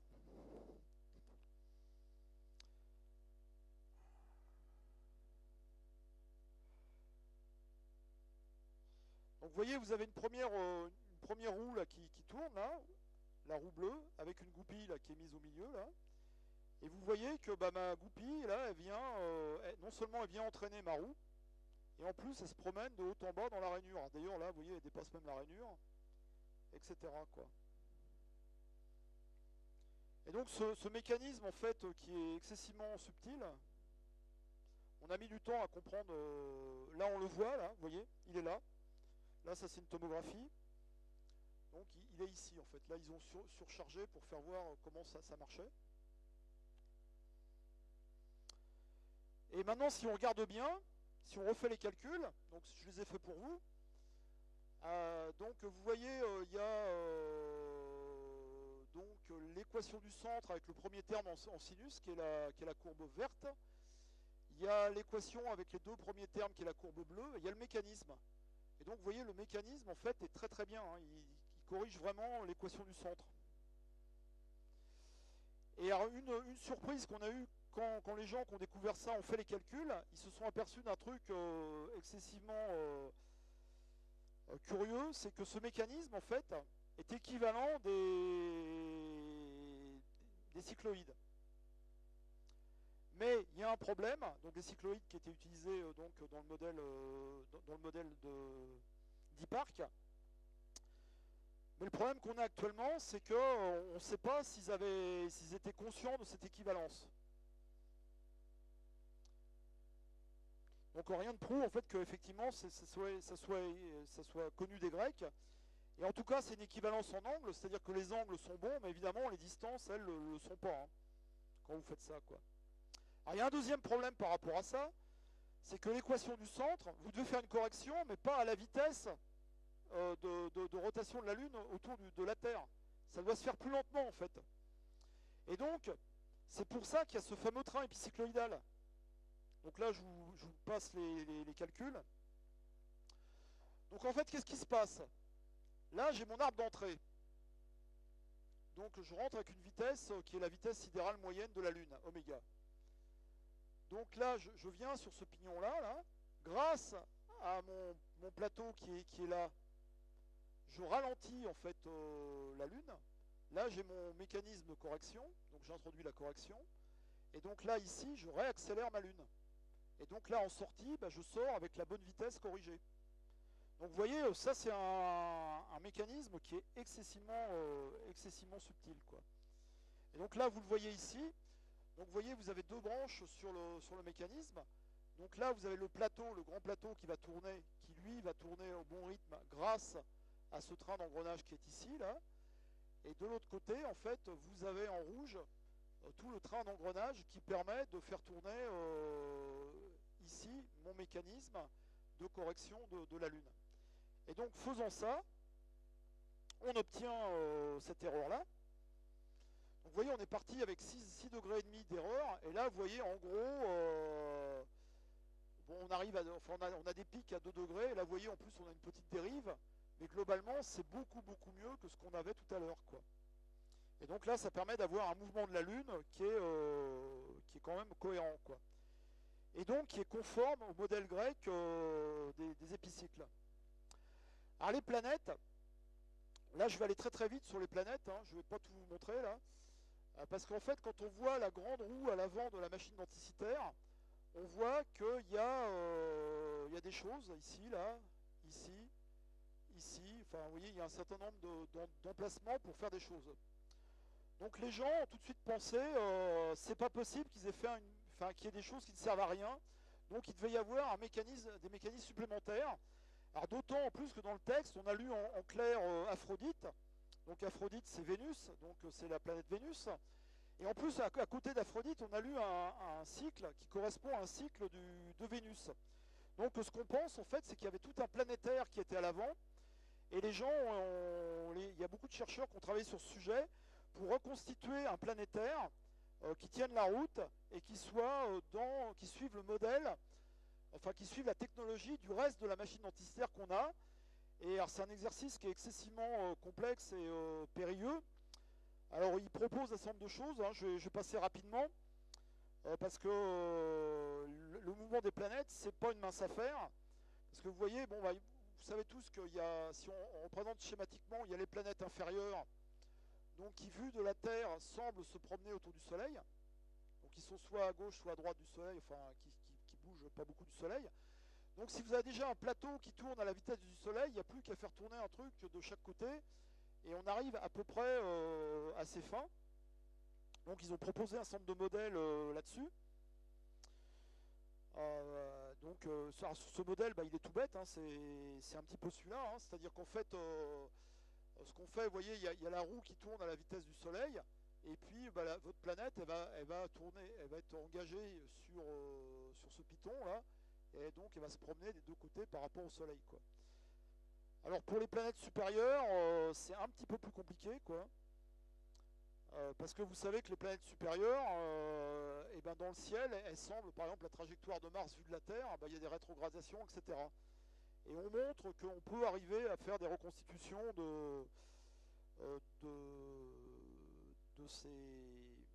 avec un mécanisme du même type. Alors ça, je vous en parle pas trop, il y a eu beaucoup de papiers qui ont été écrits là-dessus, il y a eu beaucoup de reconstructions, toutes plus sioux les unes que les autres, avec... en partant des données de l'époque, hein, en particulier, enfin quand je dis des données de l'époque, on part en général des données qu'on a de l'époque de Ptolémée. Mais moi, c'est intéressant d'un point de vue intellectuel, donc je vous en parle un petit peu, mais c'est quand même de la reconstruction, donc rien ne montre aujourd'hui que c'était fait comme ça. Là, on refait un petit peu le passé, quoi. Donc voilà, donc là on vient de montrer en fait tous les mécanismes qu'il y avait dans la machine anticythère. Vous voyez, c'est quand même des mécanismes qui sont pas simples. Si on veut les expliquer vraiment finement, c'est pas à la portée du premier venu, hein.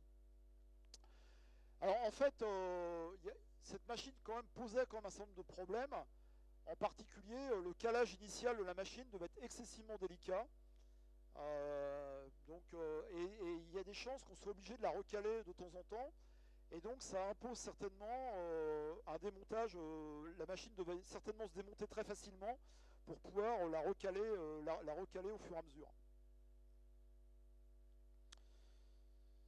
Alors maintenant, je vais aborder un aspect plus historique et souvent qui n'a pas été trop travaillé par les historiens, enfin en tout cas moins travaillé par les historiens, donc qui est le problème de la mécanique dans la Grèce antique. Parce que justement, c'est le point essentiel de la machine anticythère. C'est-à-dire qu'on pensait qu'il n'y avait pas d'engrenage avant le 1er siècle après Jésus-Christ. Et là, on a une date de fabrication de cette machine qui est évidemment antérieure au naufrage. Et en fait, les papiers récents qui ont étudié de près ces histoires d'index là pour les éclipses, on s'est recalé par rapport aux éclipses historiques. Maintenant, c'est très facile de calculer aujourd'hui une éclipse qui a eu lieu au IIIe siècle avant Jésus-Christ. Donc on a regardé toutes les éclipses, on a regardé les textes, on a surtout beaucoup regardé les textes, comment étaient les éclipses. On vous dit, telle éclipse a lieu le matin, à tel endroit, enfin, etc. Et on a essayé de coller ces données avec, évidemment, pour construire la machine, ils ont dû accumuler des données, regarder un certain nombre de cycles. Et puis une fois qu'on a un certain nombre de cycles, ce cycle, l'implémenter dans la machine. Et en faisant ça, en fait, aujourd'hui, il y a 2 papiers récents là qui montrent que la machine a certainement été faite vers 200 avant Jésus-Christ, c'est-à-dire encore plus loin, quoi. Et donc, c'est cette machine, en fait, le gros apport de la machine anticythère par rapport à l'archéologie grecque, c'est de montrer que finalement, pendant la période grecque, on utilisait beaucoup plus de machines ce qu'on pensait, et que donc avant ce qu'on faisait, c'est quand on trouvait un engrenage grec, on disait ok, ça c'est du 1er au 2e siècle après Jésus-Christ, on le mettait dans la case 1er, 2e siècle après Jésus-Christ, quoi. Depuis la machine anticythère, on est obligé de tout regarder, c'est-à-dire qu'à chaque fois qu'il y a un engrenage, non, il peut être en fait du 3e siècle avant Jésus-Christ. Et donc maintenant, les gens ont commencé à relire les textes en se disant, essayer de trouver des traces de tous ces mécanismes. Alors en fait, on connaît un texte d'Aristote, enfin aujourd'hui on est à peu près persuadé qu'il n'est pas d'Aristote. Il y a un personnage qui n'est pas très connu du grand public, qui est Ctésibios d'Alexandrie, qui est le fondateur de l'école d'Alexandrie, de mécanique. Il y a Archimède, donc je vais longuement parler, et puis on parlera un petit peu, puis je vous ai parlé aussi un petit peu d'Héron déjà d'Alexandrie tout à l'heure, quoi. Alors il y a un texte d'Aristote. Alors en fait on pense aujourd'hui qu'il est plutôt de Straton de Lampsaque, pardon, sur les roues de friction. Justement, il parle beaucoup de roues de friction. Il y a quelques auteurs qui y voient déjà des roues dentées, mais c'est difficile à interpréter, quoi. Alors le personnage qui est pas très connu en fait, c'est Ctésibios. Alors Ctésibios, en fait, vous lui devez une fière chandelle parce que c'est lui qui a inventé le piston. C'est lui qui a inventé le clavier, donc je pense que vous avez tous des claviers chez vous. Et alors évidemment, c'était le clavier dont il s'agissait, c'était pour faire marcher un hydraule. Alors un hydraule, en fait, c'est un orgue à eau, hein. Et donc, pour choisir la note qu'on allait jouer, il fallait bien un clavier, et il a inventé le clavier. Alors lui, il a fait tout un tas de machines hydrauliques. Enfin, on raconte qu'il avait, créé des portes automatiques, hein. Donc on allumait le feu, et puis il y avait de la vapeur qui se créait, ça poussait des machins, des trucs, et puis au bout d'un moment, la porte finissait par s'ouvrir. Donc très spectaculaire. Il a inventé aussi, il aurait travaillé sur des machines, alors c'est pas de l'eau bénite, mais il y avait, il y avait de l'eau qui était sanctifiée, qu'il fallait distribuer aux fidèles, et au lieu de mettre un prêtre qui récupérait la monnaie, il avait fait une machine automatique, on mettait une pièce dedans, et on récupérait son eau sanctifiée. Enfin, il a travaillé sur... Alors là aussi, enfin, ça vous fait rire, il a travaillé en fait sur une amélioration de la clepsydre. Et en fait, le mécanisme qu'il aurait inventé, c'est celui qu'il y a dans vos chasses d'eau, quoi. Donc, vous voyez, dans vos chasses d'eau, il y a une espèce de flotteur, et puis quand c'est plein, ça s'arrête. Et là, ça permettait en fait qu'il y ait toujours la même quantité d'eau dans le premier bassin de la clepsydre. Et donc, le débit comme ça de la clepsydre était beaucoup, beaucoup plus constant, quoi. Donc, c'est un personnage qui est pas connu, mais qui est très, très important. Alors là où il est très, très important, Ctésibios, c'est qu'en fait, il a dû recevoir un hôte célèbre qui est rien moins qu'Archimède. Alors Archimède, c'est un des plus grands savants de l'Antiquité, il a travaillé sur tout un tas de sujets. Il vivait à Syracuse, mais on pense en fait qu'il a fait un séjour à Alexandrie où il aurait travaillé avec Ctésibios. Archimède, il est connu pour plein de choses. Alors, il est surtout connu d'ailleurs, enfin, pour ces machines de guerre qu'il a construites, qui ont permis en fait aux gens de Syracuse de résister pendant 2 ans à l'armée romaine qui les assiégeait. Alors là aussi, où c'est très très important en fait, c'est qu'il aurait écrit un livre qui s'appelle Sphéropée, qui est sur la construction de la sphère. Et on sait d'après des textes en fait que cette sphère, était une machine qui était capable de prédire la position de la Lune, du Soleil et des 5 planètes. Ce qui ressemble quand même fortement à la machine d'Anticythère. Alors malheureusement, ce livre décrit par Pappus est perdu aujourd'hui, hein, donc on n'a pas de... Alors, quand je dis qu'il est perdu, c'est-à-dire que seul Pappus et quelques autres le citent, donc ça veut dire qu'on ne sait même pas si ce livre a vraiment existé, hein, mais il y a quand même des chances, puisque assez récemment, on a retrouvé, enfin ça pourrait faire l'objet d'une autre conférence qui est comment dirais-je, le palimpseste d'Archimède. On a retrouvé récemment donc un livre d'Archimède que tout le monde pensait sur le dénombrement, et tout le monde a toujours écrit que les Grecs n'avaient pas travaillé sur le dénombrement, et on a vu en fait que les Grecs avaient travaillé sur le dénombrement. Alors, il a aussi écrit un livre sur les polyèdres. Alors ça c'est un petit clin d'œil parce que ma grande spécialité c'est les polyèdres. Donc voilà les polyèdres archimédiens, donc qu'aurait décrit Archimède dans un livre aujourd'hui perdu. Donc d'après ce que je vous ai dit tout à l'heure, cette machine pourrait avoir été construite quasiment par Archimède, ou en tout cas par son école, par des disciples, par des gens qui ont travaillé un petit peu avec lui, quoi. Donc ça c'est vraiment quelque chose de nouveau, alors qu'avant on pensait vraiment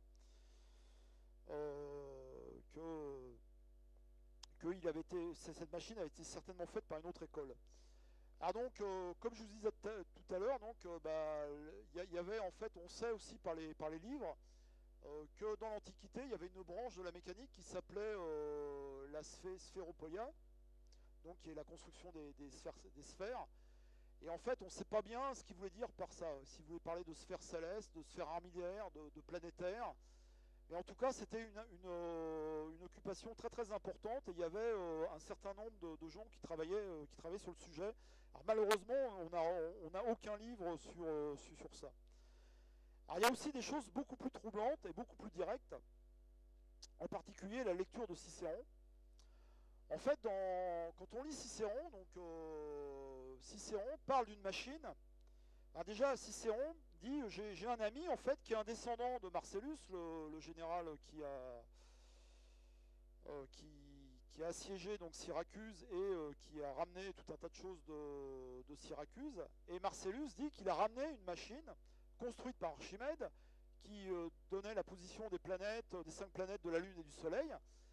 Et Cicéron dit qu'il n'a pas vu cette machine personnellement, mais que ses amis qui sont des descendants de Marcellus connaissent cette machine. Et en plus, alors ce texte-là, quand les gens l'ont lu, les latinistes distingués qui lisent Cicéron, ils vous disent ouais Cicéron c'est un poète, il y avait une orgie ce jour-là, il avait beaucoup bu, tout ça, puis après il a raconté ça. Ça faisait plus joli de dire que la machine devait montrer la position des planètes, de la Lune et du Soleil. Mais ça nous paraît bizarre, quoi. Alors dans un autre écrit, Cicéron dit qu'il s'est rendu à Rhodes et que là vit son ami Posidonios et que Posidonios a aussi construit une machine qui montre la position de la Lune, du Soleil et des 5 planètes. Donc c'est ce qu'il décrit là. Et là, cette fois-ci, cette machine-là, il l'a vue. Et Posidonios vivait à Rhodes. Et Rhodes, donc, c'est le pays où vivait aussi Hipparque. Et donc, ça corrobore le fait qu'à Rhodes, et on sait aussi que Hipparque, alors Hipparque, en fait, c'est le plus grand astronome, pour beaucoup, c'est le plus grand astronome de l'Antiquité. Malheureusement, on n'a rien de lui, hein, on ne connaît que quelques livres de lui. Et tout ce qu'on connaît de lui, on le connaît donc par Ptolémée, mais Ptolémée vivait au IIe siècle après Jésus-Christ, alors que Hipparque vivait au IIe siècle avant Jésus-Christ. C'est comme si moi je vous parlais de Kepler, je vais vous dire oui, Kepler, je l'ai bien connu, tout ça, il a fait des choses, vous n'allez pas en croire un seul mot. Hein. Donc il n'y a aucune raison que je sache ce qu'a fait Kepler. Donc vous voyez la distance qu'il peut y avoir. En tout cas, ce qui est important de noter là-dedans, c'est qu'il y a plusieurs textes qui décrivent de telles machines. Donc de telles machines ont pu exister. Alors ça c'est donc une chronologie là pour vous faire voir comment tout ça se met un petit peu en musique. Hein. Donc vous voyez là, le naufrage en fait on pense qu'il a eu lieu vers moins 60 et quelques, ici là. Donc Cicéron justement il vous parle d'une machine comme ça, qui a été faite par son ami Posidonios qui vivait justement à cette période-là. Donc Hipparque vit au siècle d'avant, il est là. Archimède vit encore au siècle d'avant. Vous voyez, Archimède, c'est un contemporain de Ctésibios. Et Marcellus, donc le général, vivait là. Alors, en fait, à cette époque-là, donc maintenant, on pense que la construction a eu lieu plutôt à cette époque-là. Donc, en fait, le personnage clé, ça serait certainement Apollonios de Perge, qui aurait inventé justement les épicycles. Et vous voyez, Hipparque, lui, est à ce moment-là. Donc, Hipparque a-t-il participé à la construction de la machine? Mystère. Et vous voyez, ce sont des dates qui sont très très reculées par rapport à ce qu'on imaginait de la construction de la machine. Alors, avant de terminer, donc petite conclusion sur tout ce que je vous ai raconté. Conclusion importante en fait, c'est qu'aujourd'hui, donc, il y a 2 moyens d'étude de la machine denticitaire. Donc ce sont les tomographies qu'on a faites qui ont révélé le mécanisme, donc premier moyen d'étude. Et surtout, deuxième moyen d'étude très très important et qui devient de plus en plus important au fur et à mesure des années, c'est que cette tomographie ont mis à jour des inscriptions, donc je vous ai dit plus de 3000 caractères. Et toutes les dernières découvertes qui sont faites sur la machine denticitaire proviennent du déchiffrement de ces textes. Alors là encore, il y a encore de l'espoir, parce qu'en fait, il y a eu plusieurs tomographies qui ont été ratées lors de la campagne de 2005. Et les gens, en fait, espèrent qu'une tomographie sera menée dans les prochaines années. Alors surtout que c'est un domaine qui a énormément progressé, quoi. Depuis 2005, la tomographie a fait des progrès fantastiques. On fait des choses avec beaucoup moins d'énergie, beaucoup plus précis, etc. Et puis celle qui a été ratée de tomographie, où les textes apparaissent tous en flou, bah, on espère qu'on les verra. Donc ça, c'est un premier point. Deuxième point, je vous ai dit que le naufrage, il y avait déjà eu Cousteau qui était venu plusieurs fois un petit peu faire des interventions. Il y a 2 ans, en fait, le groupe d'études d'Anticythère a décidé de refaire une plongée. Et ils ont déjà, pas cet été, l'été d'avant, ils ont déjà fait des relevés sonars. Et ils ont révélé la présence d'un deuxième bateau coulé pas très loin du premier, que Cousteau n'avait pas vu. Sur ce, donc, plein d'espoir, ils ont replongé cet été. Donc, ils ont fait une campagne de plongée cet été. Malheureusement, ils ont été arrêtés relativement vite par le mauvais temps qui est venu beaucoup plus tôt que prévu.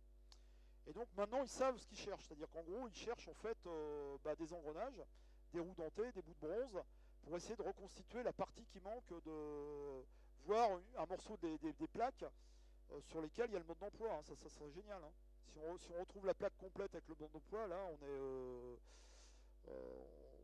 on fera un progrès considérable. Donc tout ça pour vous dire que le travail est en train de se mener. Tout ce que je vous ai dit ce soir, c'est issu d'un certain nombre de papiers dont les plus récents en fait sont sortis il y a que quelques mois. Hein. Et donc les conclusions de la campagne de plongée de cet été, par exemple, n'est pas paru encore.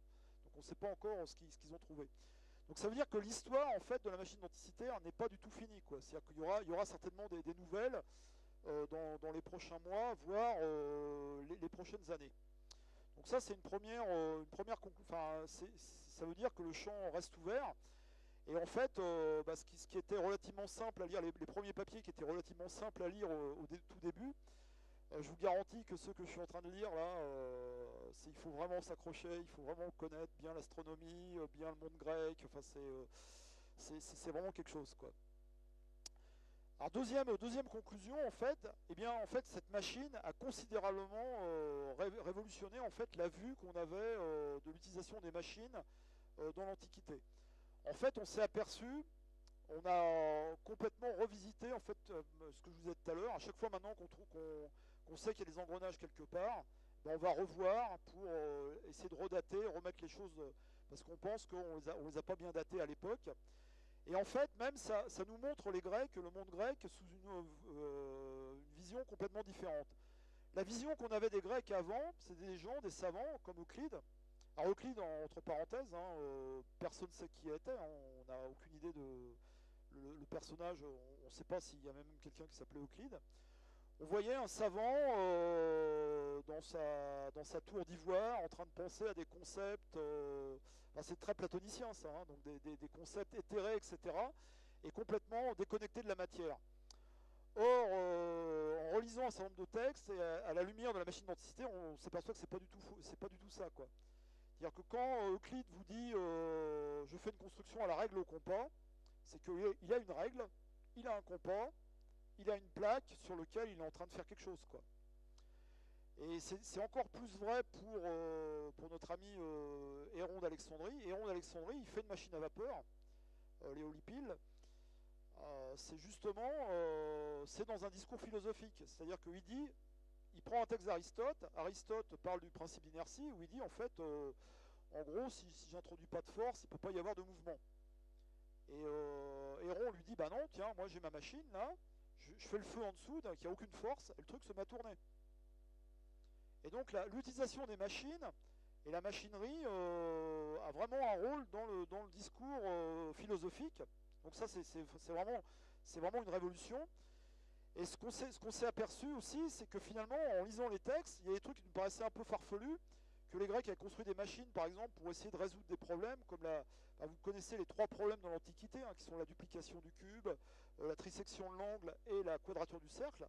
Ils ont construit des machines pour essayer de résoudre le problème.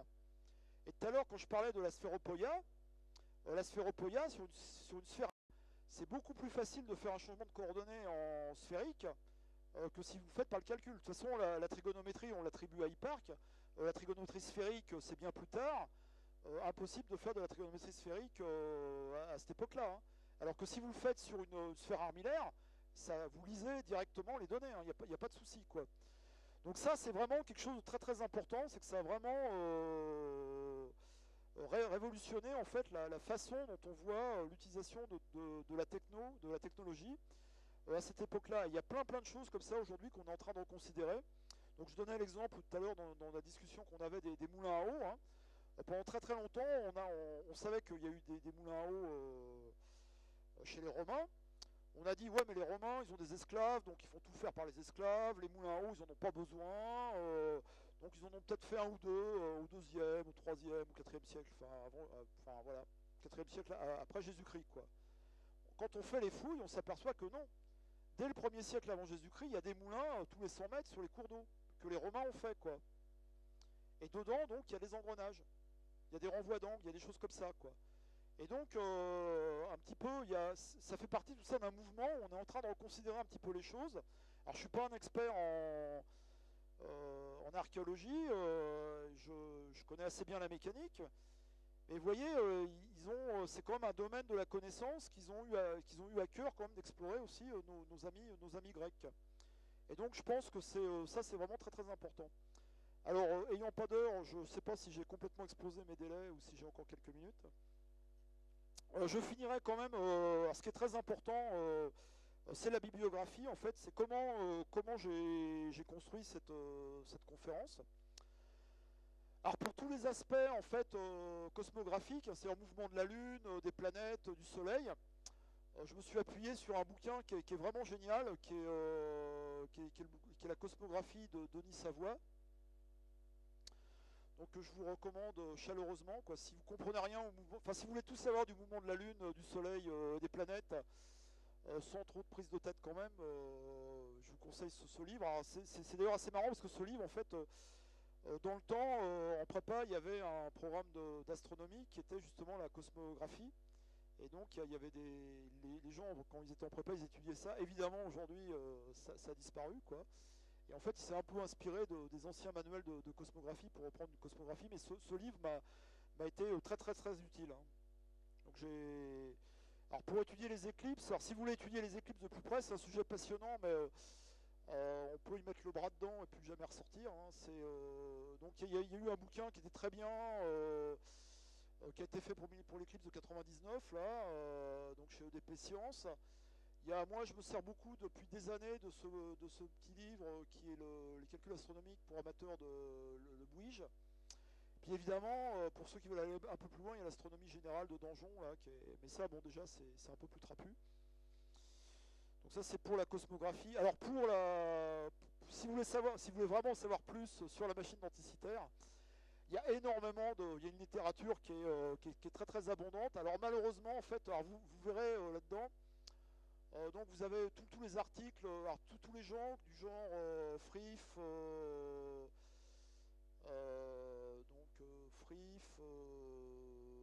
Jones, Bitsakis, enfin, etc. font partie du projet anticitaire. Donc régulièrement ils font des articles. Alors, il y a beaucoup d'articles de Nature. Là-dedans il y a beaucoup d'articles de Nature. Donc les articles de vulgarisation, c'est vraiment, mais tout ça c'est en anglais. Hein. Il y a aussi l'article du Scientific American. Il y a une dame, il y a une anglaise qui s'appelle Jo Marchand, là, je suis allé voir sa photo sur son site internet, qui a l'air charmante, j'aimerais bien la rencontrer. Qui a beaucoup écrit sur le sujet aussi, donc qui se passionne sur le sujet, donc qui a beaucoup écrit. En français, à ma connaissance, il y aurait que mon article de Tangente. Mais j'en ai peut-être oublié. Hein. Alors je prépare aussi un article qui reprend cette conférence, mais en plus détaillé, qui paraîtra dans la revue L'Astronomie dans le courant de l'année prochaine. Donc ça, c'est la suite de la bibliographie. Donc vous voyez, vous retrouvez Jo Marchand là, qui a parlé. Là, j'ai de nouveau un article qui est ressorti récemment là, dans une réédition d'un Tangente hors série sur l'Antiquité. Et là, les deux articles récents, c'est ceux-là, là, c'est celui-là. Ah non, pardon, c'est Enfin, ils sont parmi ceux-là, oui, 2014, donc il y a ces deux-là, ouais, celui-là et celui-là, là, sur la date of the epoch of the Antikythera mechanisms. Donc, où ils sont basés sur les éclipses, ces deux-là, ces deux articles qui sont très très difficiles. Il y a d'autres articles où il y a des dissertations sur l'utilisation des excentriques, des épicycles et compagnie. Et il y a toute une série d'articles aussi sur des reconstructions possibles de la machine. Hein. Donc tous les ans, il y a quelqu'un qui propose une reconstruction de la machine où la machine est encore plus précise, avec encore moins d'engrenages et toujours dans le style de la machine, de la machine du départ, quoi.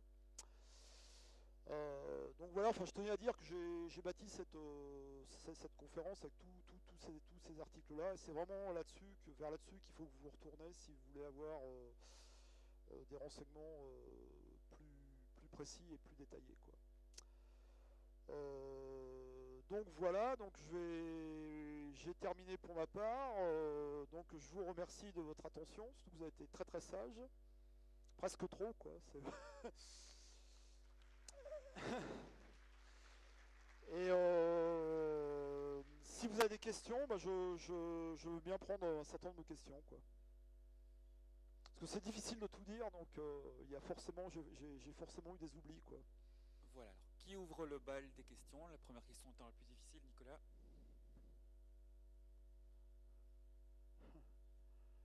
Bonsoir, si vous voulez bien, je vais être gourmand et je vais même en poser deux. La première, peut-être simplement, c'est vous parliez de personnes qui essayaient peut-être de reconstruire la machine. Est-ce qu'il y a quelqu'un qui a eu l'idée d'essayer de refaire une infographie de la machine pour modéliser son comportement? Alors oui, tout à fait. Donc j'ai parlé de Wright qui a refait plusieurs machines. Il y a plusieurs groupes dans le monde qui se sont lancés dans l'aventure. Et moi-même, j'ai mené des reconstructions de morceaux avec des collèges et des lycées dans le cadre de projets pédagogiques, quoi. Donc ça a tout à fait été fait. Et oui, j'ai oublié de dire un truc très très important aussi. Il y a en ce moment une grande exposition sur la machine denticitaire à Bâle, en Suisse, où justement Michael Wright a fait une machine plus sphérique, plus dans ce qu'on s'imagine qu'aurait fait Archimède. Et cette machine est visible à l'expo de Bâle. Alors moi j'y suis pas allé, elle vient de commencer là. Et donc oui, il y a un certain nombre de modèles.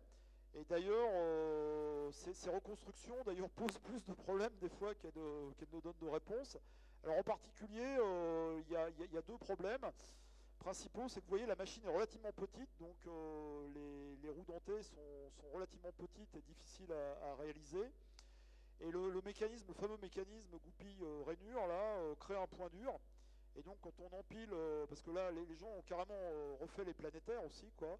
Et quand on empile 4 ou 5 mécanismes goupille-rainure, la machine est très très difficile à manœuvrer, hein. On voit qu'il y a quand même... ça ne devait pas être simple quand même, quoi. Et la plupart des reconstructions... il y a des reconstructions à l'échelle 1, il y a aussi eu un certain nombre de reconstructions à l'échelle 2, ou enfin à plusieurs échelles, quoi. Mais par rapport à ça, justement, est-ce qu'une infographie permettrait pas... Alors si, parce que les gens qui ont fait ces reconstructions ont commencé par faire des infographies, hein. Mais il y a quand même un piège, si vous voulez, le piège, c'est de mettre des vrais engrenages, quoi. Parce que si on met des vrais engrenages, en particulier si on met des dentures hélicoïdales ou des choses comme ça, ça risque de super bien marcher, alors qu'en fait c'est pas trop le... Et puis se taper des dents, là, la plupart des logiciels, il faut recréer les dents, les unes, il y a des méthodes pour aller plus vite, mais non, ça a été fait. Ils ont étudié il y a un tas de gens qui ont effectivement étudié plutôt cette piste-là, quoi. D'ailleurs, moi-même, j'ai fait des petites simulations pour voir comment ça se goupillait, quoi. Et alors la deuxième question, c'est plus par rapport à un aspect archéologique. Est-ce qu'on a une idée, évidemment c'est toujours un peu difficile à ce niveau-là, mais est-ce qu'on a une idée de ce que cette machine faisait là à bord de ce bateau? Est-ce que justement avec le reste du contenu du bateau, on a une idée de ce que c'était que ce bateau? Alors oui, j'en ai pas parlé. Alors en fait, on pense très sérieusement que c'est un autre général romain qui est allé conquérir l'Asie mineure Donc son nom m'échappe, mais ça va peut-être nous revenir d'ici tout à l'heure là. Et en fait, il serait revenu avec un butin fabuleux d'Asie mineure. Et ce butin, on pense qu'il y avait 60 bateaux. En fait, il est revenu avec 60 bateaux couverts de statues, d'œuvres d'art. Et l'essentiel de la cargaison, là, c'était, comme je vous l'ai dit, des bijoux, de la vaisselle, des amphores, etc., des statues. Et donc, on sait que le bateau a fait escale à Rhodes, justement, Rhodes, la patrie de Posidonios et d'Hipparque, puisqu'on a des amphores qui venaient de Rhodes, qui étaient là. Et on pense que tout simplement, le bateau revenait à Rome pour ramener ce fabuleux trésor de là. Alors maintenant, cette machine-là, que faisait-elle là? Là, on se perd en conjecture parce que elle a été visiblement fabriquée par des gens des colonies de l'Ouest, donc plutôt Syracuse. Et elle a peut-être été prêtée ou c'est quelqu'un qui l'avait... Enfin, on ne sait pas. Là, on ne sait pas qu'est-ce qu'elle faisait parmi cette cargaison, quoi. On n'a pas d'idée là-dessus, quoi. Merci. Une autre question? Oui.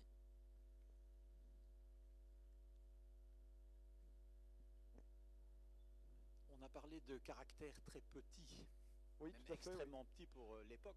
Est-ce qu'il y a des exemples d'utilisation de caractères aussi petits, à peu près à cette époque-là, dans d'autres conditions?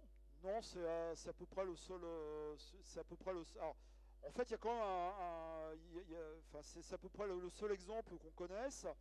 Alors, pour tempérer quand même, le problème, c'est que la plupart du temps, qu'on trouve des caractères, bah, c'est soit des caractères sur des papiers, enfin c'est des textes qu'on a hein, de l'époque, donc c'est des supports, c'est d'autres types de supports, ou soit des supports en pierre. Alors, évidemment, dans la pierre, vous n'allez pas faire des caractères millimétriques. Avec une pointe à graver sur du bronze, faire des caractères relativement petits, c'est beaucoup plus facile, quoi.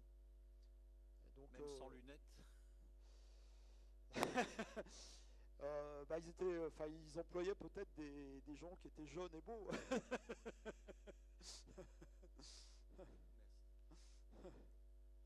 Une autre question? Oui.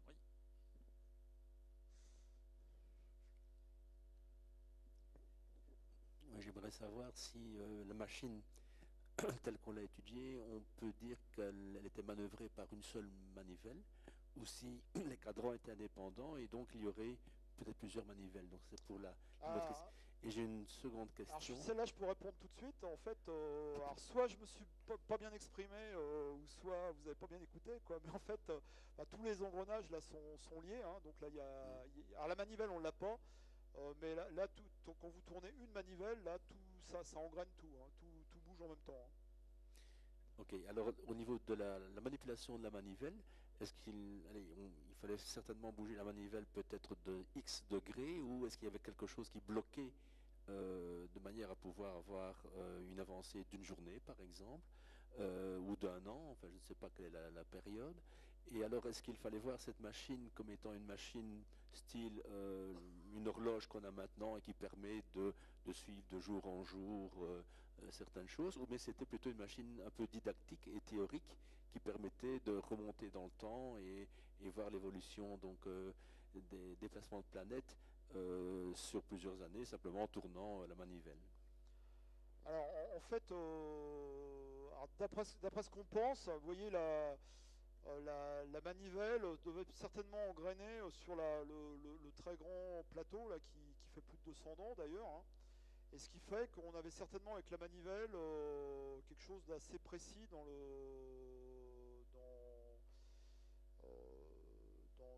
mouvement qu'on pouvait donner à la machine. En fait, sur l'utilisation de la machine elle-même, on se perd complètement en conjecture, hein, parce que on ne sait pas trop dire, parce que comme je vous l'ai dit, on a été très très surpris aussi de voir qu'il y a non seulement des informations astronomiques, hein, position de la Lune, position du Soleil, et vraisemblablement position de certaines planètes. Il y a des informations et prédictions des éclipses. Il y a des informations qui ont un rôle plus social, donc correspondance de calendrier. Là, on voit qu'il y a deux calendriers qui se correspondent.